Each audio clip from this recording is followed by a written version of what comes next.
सन 2012 में जब महाराज जी ने पंजाब में गुरु पूजा के स्थान पर पहली बार होली महोत्सव मनाया था, उसमें होली का कार्यक्रम तो शुरू हो चुका था, लेकिन सबको उस पल का इंतजार था कि कब महाराज जी आएंगे और होली खेलेंगे। जब बहुत देर हो गई और महाराज जी ने होली खेलनी शुरू नहीं की, उस समय एक माता जी वो बोलती हैं, उन्होंने तो पंजाबी में कहा था पर मैं उनकी बात हिंदी में रखती हूँ। वो माता जी कहती हैं, क्या महाराज जी, हमने तो सुना था कि जब आप होली खेलने आते हैं तो ऐसा होता है वैसा होता है, पर आज तो उस जैसा कुछ भी नहीं हो रहा और हमें आपके दर्शन भी बहुत थोड़े से ही मिले हैं। इससे तो हमारी गुरु पूजा ही अच्छी थी। अभी उन माँ ने ये बोला ही था कि उधर से महाराज जी की पिचकारी की सीधी धार उन पर पड़ गई। इधर से महाराज जी ने फुहार बरसाई और उधर से उन माँ ने अपनी बदलकर पुकार कह सुनाई। नाचते हुए खुशी से बोली, नहीं नहीं महाराज जी, गुरु पूजा तो अच्छी है ही, पर होली भी बहुत अच्छी है। हाँ महाराज जी, होली बहुत अच्छी है, पर सिर्फ तब जब आप खेलने आ जाते हैं। होली तो आज भी है, लेकिन आज ना तो होली ग्राउंड है, ना उसमें ब्लॉक्स बने हैं, ना ही वैसा मंच सजा है, ना वैसे रंग हैं, और ना ही हाथ में पिचकारी थामे आप हमें प्रत्यक्ष रूप से दिखाई दे रहे। ऐसी होली अच्छी नहीं लगती महाराज जी। पिछले कई वर्षों से महाराज जी प्रत्यक्ष रूप से हमारे साथ होली खेलने नहीं आ रहे। अगर हम चाहते हैं कि महाराज जी हमारे साथ आएं और होली के फिर से वो पल हमें दें, तो इसके लिए हमें महाराज जी को मनाना होगा। और महाराज जी क्यों मनाने के लिए हमें वो बनना होगा जो महाराज जी ने कहा है। क्या कहा है महाराज जी ने?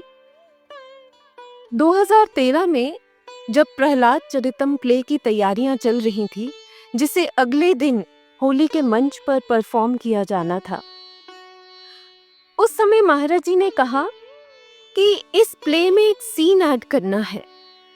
और फिर महाराज जी वो सीन बताने लगे। महाराज जी कहते हैं, जब नरसिंह भगवान हिरण्यकशिपु का वध कर देते हैं, उसका अंत कर देते हैं, तब वो किसी भी प्रकार से शांत नहीं हो रहे थे, किसी भी प्रकार से मान नहीं रहे थे। उस समय वहां माँ लक्ष्मी आती हैं, ब्रह्मा जी आते हैं, महादेव शिव आते हैं, लेकिन कोई भी नरसिंह भगवान को मनाने में सफल नहीं हो पाता। तब महाराज जी ने कहा, जानते हो प्रभु कैसे माने? महाराज जी ने कहा, जिस समय भक्त प्रहलाद भगवान नरसिंह के पास जाते हैं, उस समय जो नरसिंह भगवान किसी के भी मनाने से मान नहीं रहे थे, जैसे ही अपने भक्त को देखते हैं तो तुरंत रीझ जाते हैं और तत्क्षण प्रसन्न हो जाते हैं। उस समय तो क्योंकि जब महाराज जी से ये कहा कि महाराज जी समय बहुत कम है, मुश्किल लगता है कि हम ये सीन तैयार कर सकें, तब महाराज जी ने कहा था, ठीक है, अगली बार जब भी ये प्ले होगा, ये सीन उसमें जरूर डालना। वास्तव में साधकों, महाराज जी ये सीन सिर्फ उस प्ले में ही नहीं, हमारे जीवन में भी ऐड हुआ देखना चाहते हैं। महाराज जी चाहते हैं कि हम प्रहलाद जैसे भक्त बन जाएं।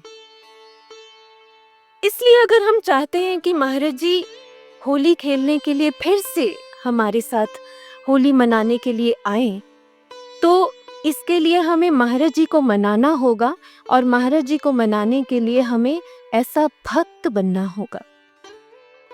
अब ये प्रश्न उठता है कि ऐसा भक्त बनते कैसे हैं? इसका उत्तर भी महाराज जी ने हमें होली कार्यक्रम से ही समझाया है। कैसे? चलिए एक बार उन पलों को याद करते हैं जब जब हमने महाराज जी के साथ होली मनाई है। उस पूरी रूपरेखा को स्टेप बाय स्टेप रिकॉल करते हैं। होली कब शुरू होती थी? जिस समय मंच से ये अनाउंसमेंट हो जाती थी कि महाराज जी ने होली के लिए स्वीकृति दे दी है और कहा है तैयारी करो, बस ये संकेत मिलने की देर होती थी, ये संदेश मिलने की देर होती थी और ग्राउंड की तैयारी शुरू कर दी जाती थी, ग्राउंड की सफाई शुरू हो जाती थी। उसके बाद ग्राउंड में सारी व्यवस्था की जाती थी, जब रैंप, मंच, ब्लॉक बनाए जाते थे। फिर उसके बाद टेसू के फूलों का रंग और पानी ड्रम्स में भरा जाता था और फिर हम प्रतीक्षा करते थे कि कब महाराज जी आएंगे और हमारे साथ होली खेलेंगे। ऐसा ही होता था ना। अब अगर हम ध्यान से देखें, अगर हम इन पूरे स्टेप्स को डिकोड करें, तो हम ये पाएंगे कि ये सिर्फ होली महोत्सव मनाने के स्टेप्स नहीं हैं, बल्कि भक्त निर्माण उत्सव के भी स्टेप्स हैं। कैसे? सबसे पहले हम क्या करते थे? ग्राउंड की सफाई करते थे। सारे कांटे, सारी झाड़ियां उखाड़ दी जाती थी। इसी तरह साधकों, एक सच्चा भक्त बनने के लिए हमें अपने अंतःकरण के ग्राउंड की सफाई करनी भी जरूरी है। मुझे याद है, होली के दिनों की ही बात है। कुछ शिष्य महाराज जी के पास बैठे थे। तब महाराज जी ने कहा, होली किस ऋतु में आती है? तो एक शिष्य बोला, महाराज जी, बसंत ऋतु में। महाराज जी ने कहा, और बसंत ऋतु कब आती है? जब कोई भी उत्तर नहीं दे पाया तो महाराज जी ने कहा, बसंत ऋतु तब आती है जब हम नई सोच रखते हैं, ब्रॉड माइंडेड बनते हैं।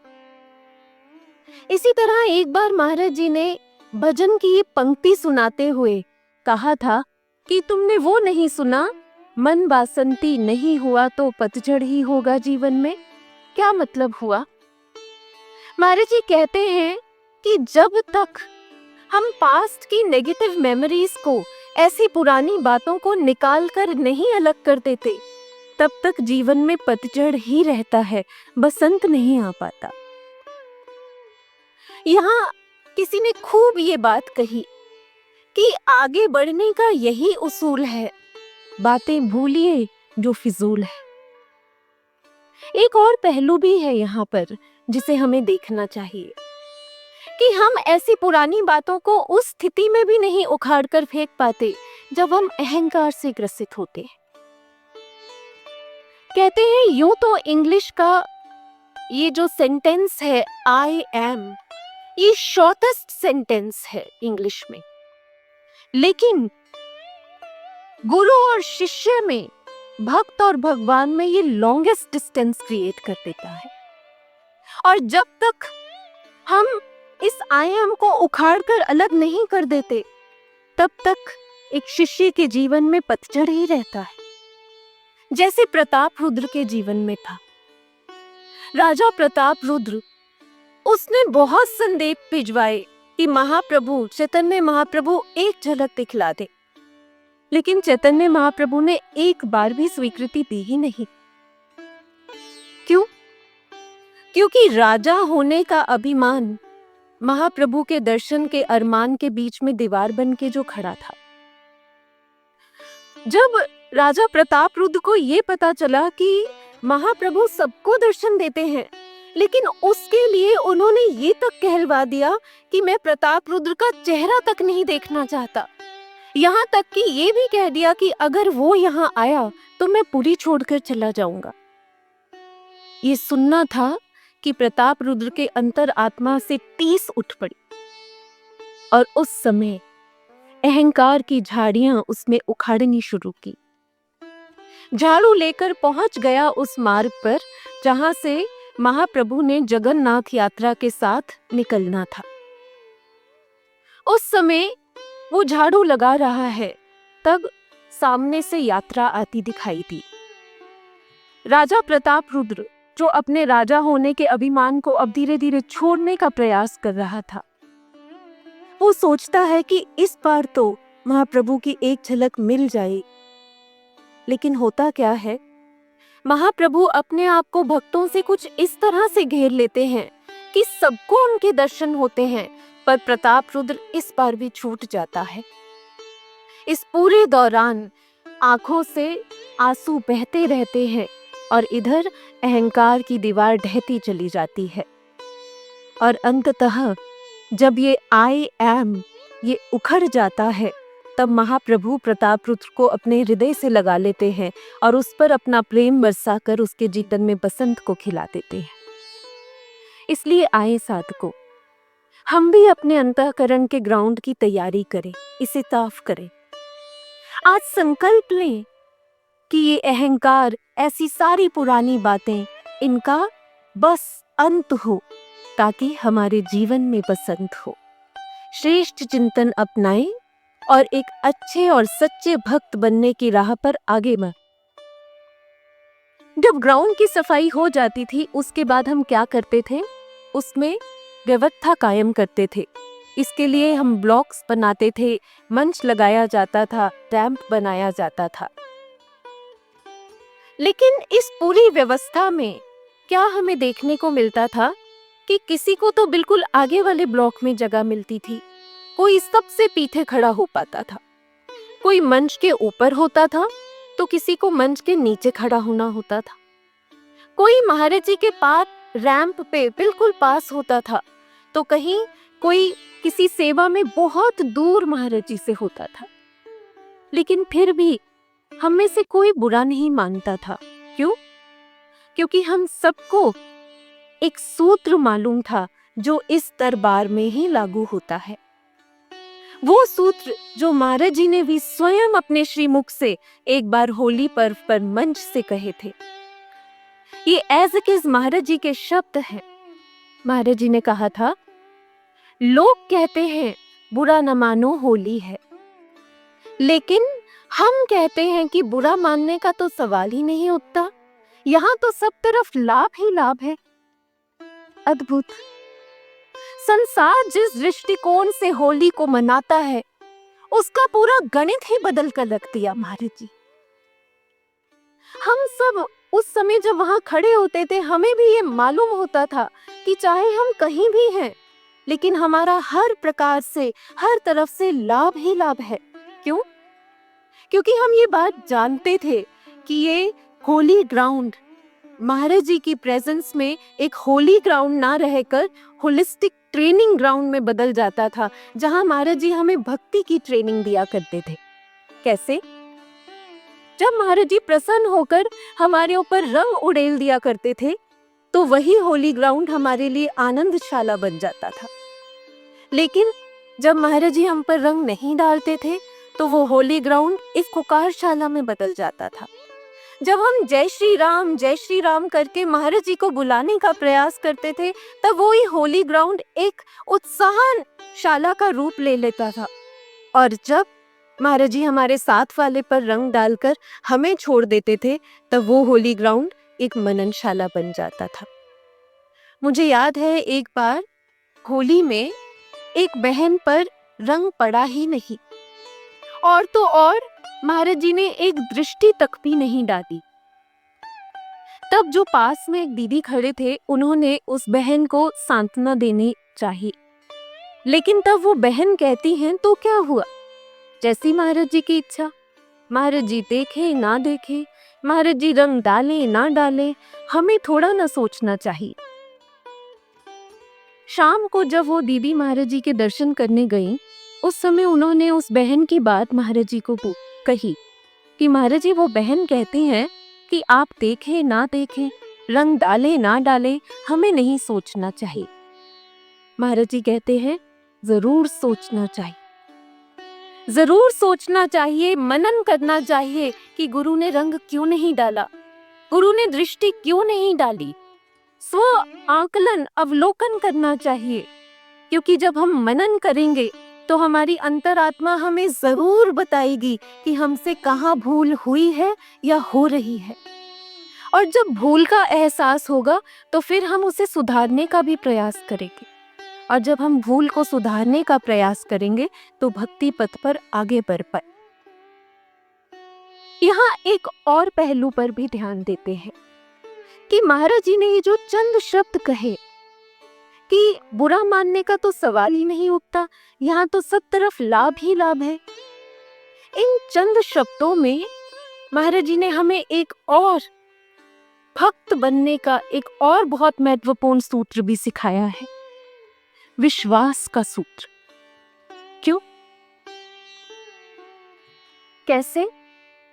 क्योंकि जिस शिष्य को अपने गुरु पर विश्वास होता है, वो ये अच्छी तरह जानता है कि गुरु के साए में आने के बाद इस पूरी दुनिया में कोई भी और कुछ भी उसका बुरा कर सकता ही नहीं।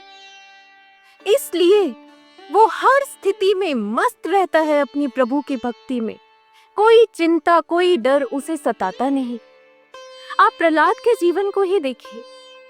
उसके पिता हिरण्यकशिपु ने हर संभव प्रयास कर लिया उसे प्रताड़ित करने के लिए, लेकिन प्रहलाद के जीवन दृष्टांत में कहीं भी एक बार भी ऐसा पढ़ने को नहीं मिलता जहां ये लिखा हो कि प्रहलाद डर गया, मुश्किलों से लड़ लड़कर थक गया, उसने भगवान के आगे कंप्लेंट्स की झड़ी लगा डाली कि भगवान मेरे ही जीवन में इतने कष्ट क्यों।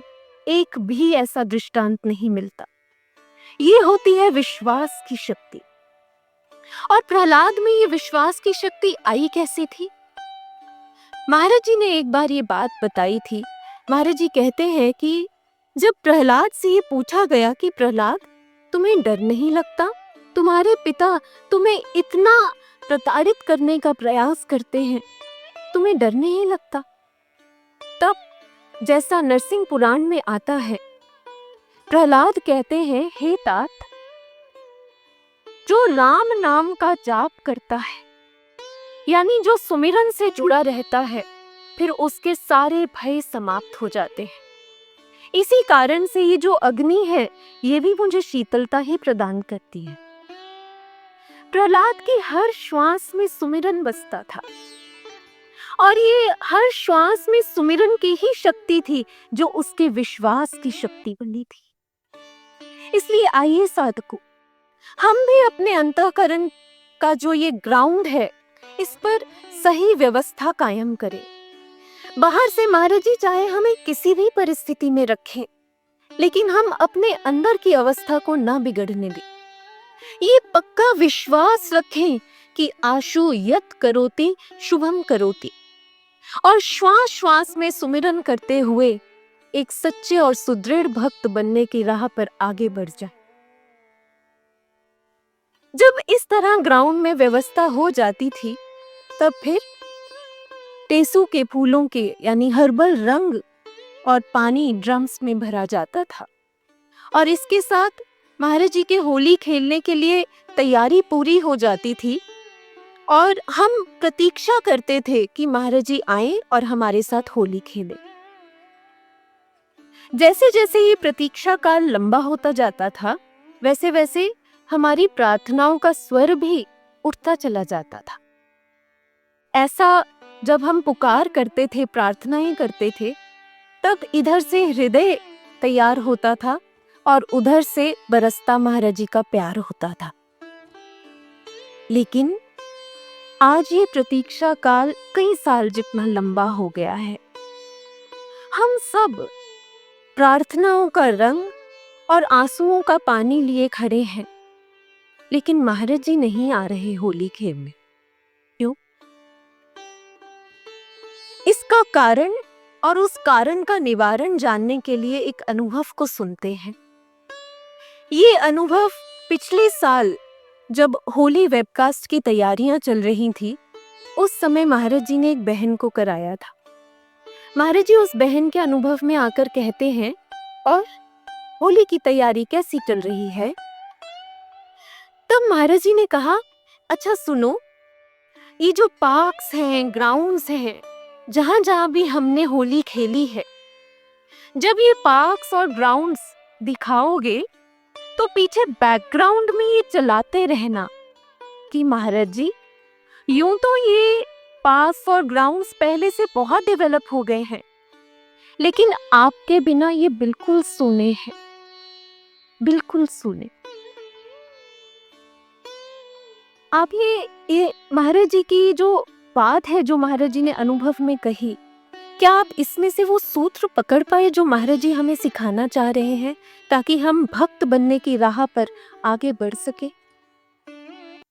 महाराज जी हमें सिखा रहे हैं कि हमारे अंदर हर पल गुरु की याद बनी रहे, हम हर पल अंतःकरण से उनसे जुड़े रहे।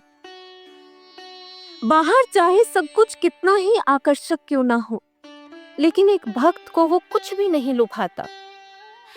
वो चाहे कहीं भी हो, चाहे संसार में हो, चाहे किसी सेवा कार्य में जुटा हो, उसके हृदय से तो हर पल अपने गुरु की याद में पुकार उठती रहती है। हर पल वो अपने गुरु को याद करता रहता है।